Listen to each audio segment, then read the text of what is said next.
West ANC Provincial Executive Committee hangs in the balance. Disgruntled party members say the conference which elected the current leadership was invalid and unconstitutional.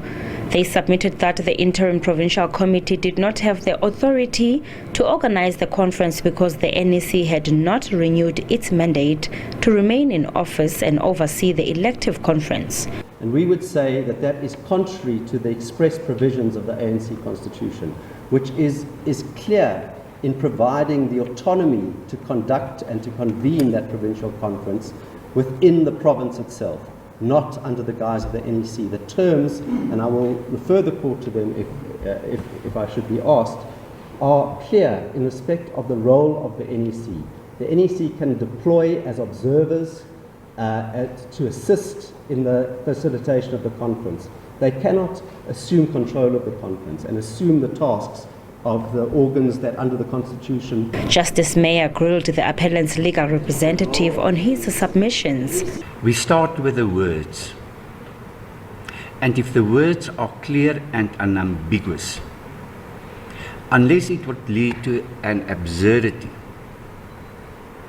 those words must be followed.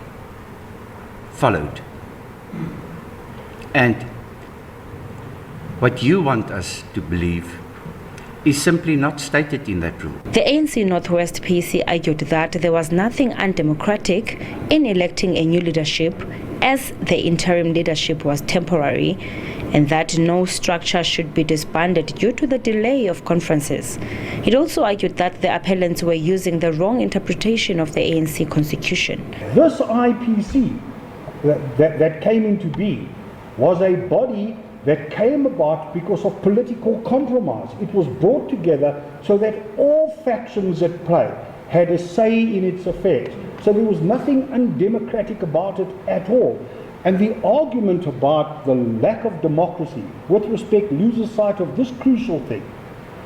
It loses sight of the fact that the NEC, by the association agreement which all members of the ANC have bound themselves to, events overtook the situation, and the committee members quite responsibly stepped forward and asked the court for permission to sell the assets of the club.